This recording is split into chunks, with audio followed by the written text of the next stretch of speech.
In this video, we're going to learn how to interpret ABGs. Hey, what's up you guys, and welcome back to my channel. So one concept that can get kind of confusing in nursing school is arterial blood gases. And people can really struggle with this, and sometimes it's because arterial blood gases aren't taught effectively. Well, in this video, we're going to fix that.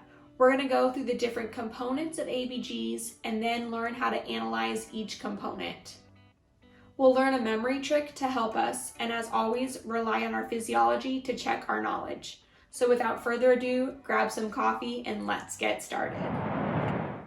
So when we talk about measuring body pH and acid-base imbalances, we talk about measuring arterial blood gases, or ABGs. So when we talk about analyzing ABGs, there are a few values in particular that are super important. These are the pH, the CO2, and the bicarbonate. An ABG will also tell you two other values. These are the PaO2 and whether there is a base excess or a base deficit. However, these latter two values are less important in solving the ABG. So we're just going to focus on the first three for now. By analyzing the ABG, we can understand whether the imbalance is acidotic or alkalotic, whether it is a respiratory cause or a metabolic cause, and whether it's uncompensated, partially compensated, or fully compensated.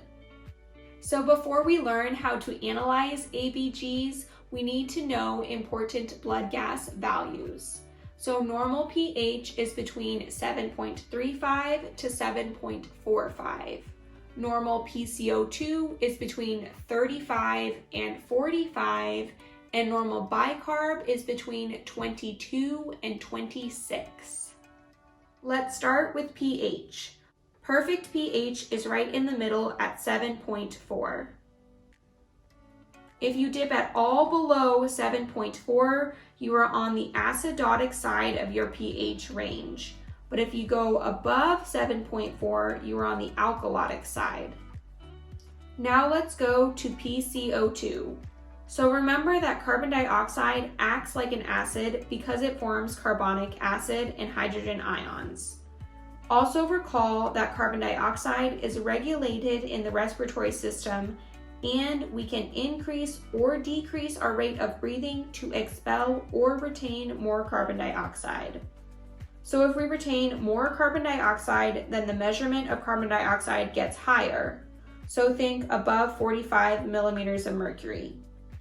And because we think of carbon dioxide as an acid, numbers above 45 are considered acidotic.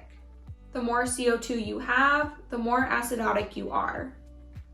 And because CO2 is a respiratory measurement, numbers above 45 cause a respiratory acidosis. But if we blow off excess carbon dioxide, then our measurement of carbon dioxide drops. So think below 35 millimeters of mercury. And if we consider carbon dioxide an acid, but we don't have as much in our body, then we don't have as much acid. And again, because we are talking about the respiratory system regulating carbon dioxide, a carbon dioxide measurement below 35 would cause a respiratory alkalosis.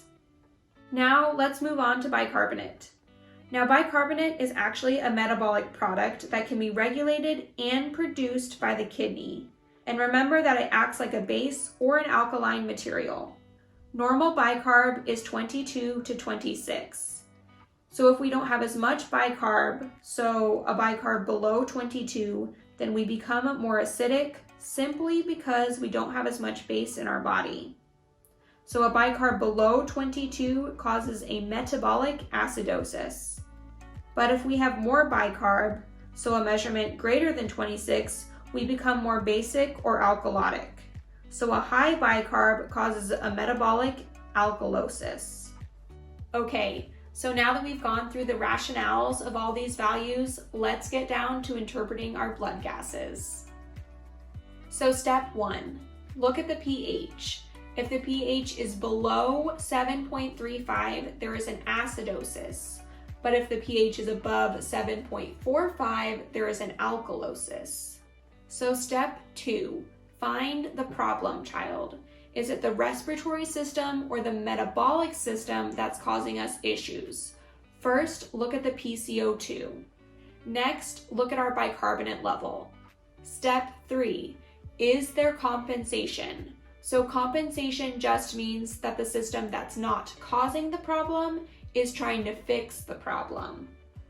For example, if we have a metabolic acidosis, is the respiratory system trying to help us out by exhaling additional carbon dioxide?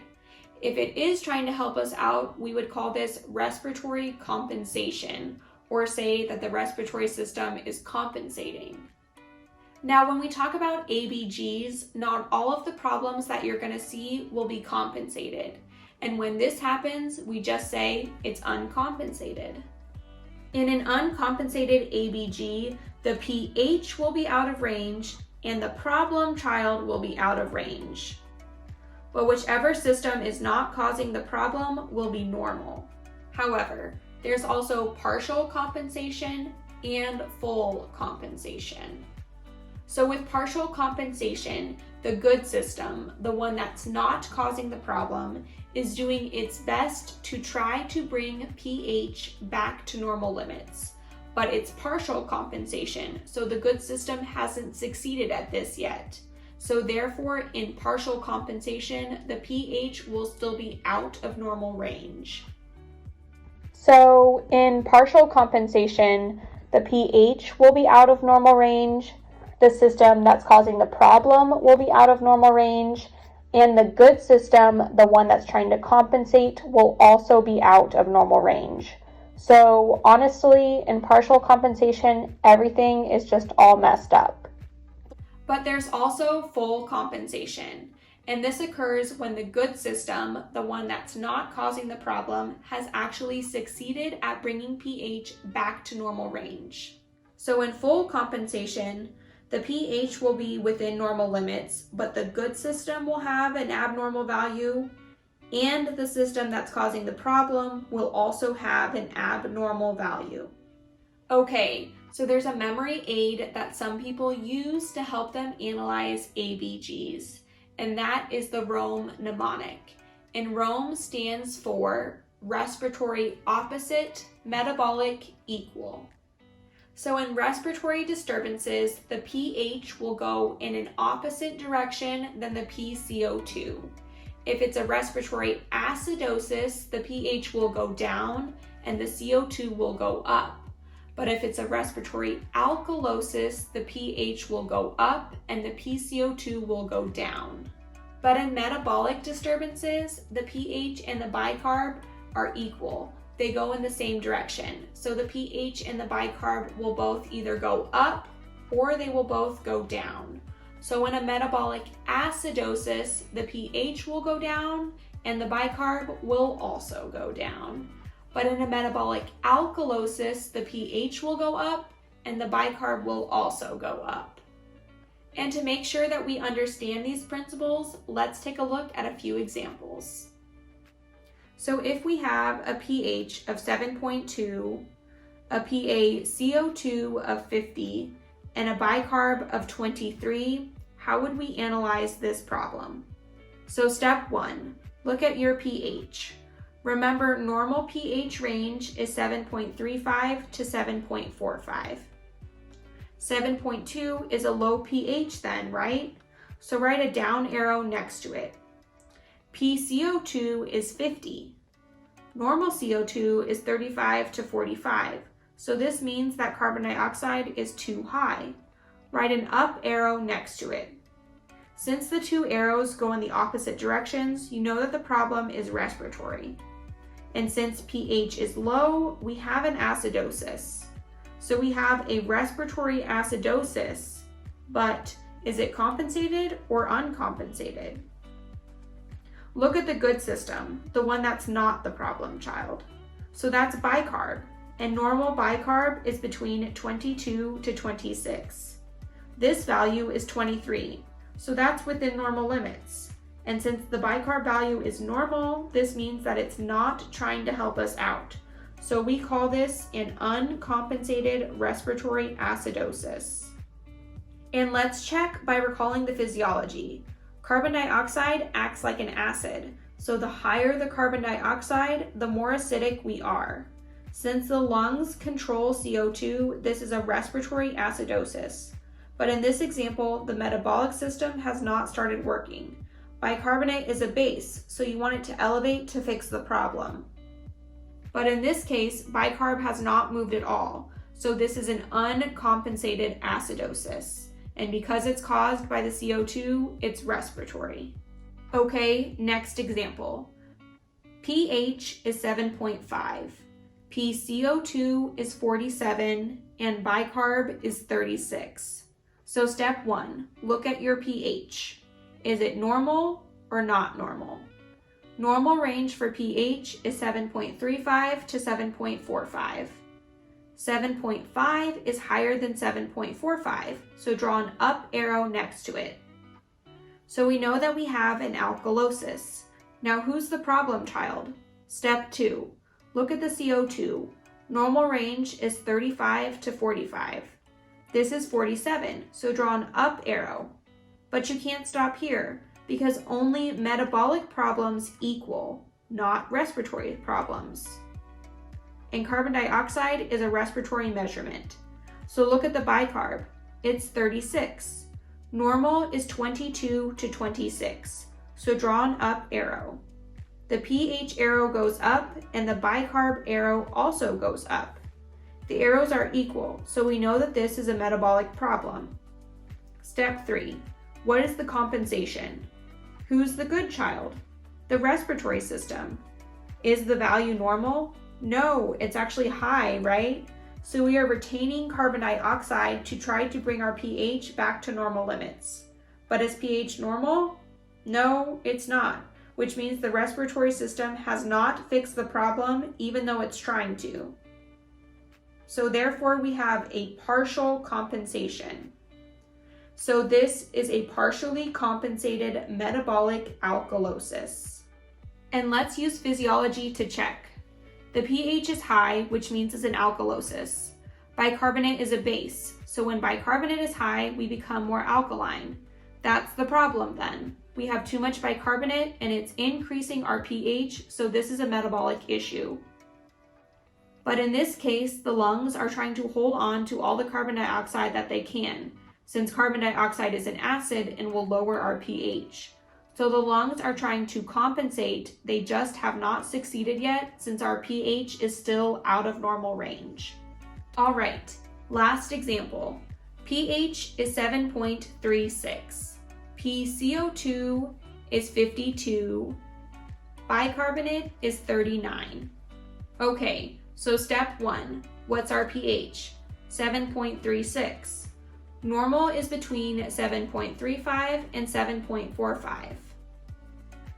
Cool, so our pH is normal. There's no problem here. Keep moving, nothing to see. Just kidding. Your professors will more than likely not give you an ABG that's 100% normal. So when you look at pH, if it's within normal limits, you can write that, but then do a little arrow to say if it's on the low or the high side of normal. Perfect pH is 7.4. So 7.36 is on the low side of normal. So we write within normal limits with a little down arrow. Step 2, what's the carbon dioxide? 52 is high, right? So write an up arrow. What's the bicarb? 39. Wow, that's high also. So write an up arrow. So you have a low normal pH, a high CO2, and a high bicarb. So what's going on here? Hey, what's the idea?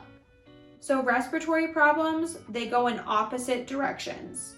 And you have a pH with a down arrow and a CO2 with an up arrow. So we call this a respiratory problem. And since the pH is on the low side of normal, we call it an acidosis. Step 3, what's the compensation? Who is the good child? The metabolic system. Is the metabolic value normal? Is bicarb normal? No, it's not. It's high, right?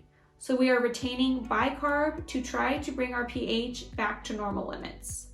And did we succeed? Is pH normal? Yes, it is. It's within the range of 7.35 to 7.45. So bicarbonate succeeded and fully compensated for the acidosis. So we call this a fully compensated respiratory acidosis. And let's check by recalling the physiology.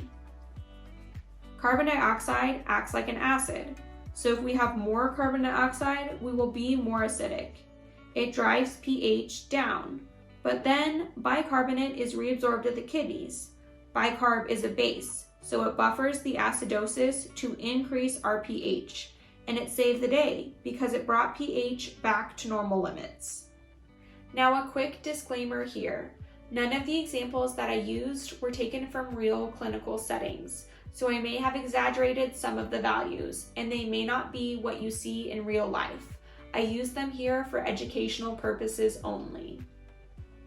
Hey guys, welcome back. Thanks for watching till the end. If you missed my first 2 acid-base videos, then check them out up here. It's important to remember the physiology of acid-base balance as a check to make sure that you solve the problems correctly. When I was in school, I'd solve an ABG with arrows and then think through it physiologically to make sure I did it right. If you found this video helpful, don't forget to share it with a friend and tap the like button. Subscribe for new videos posting every week. Stay safe, and I'll see you guys next time.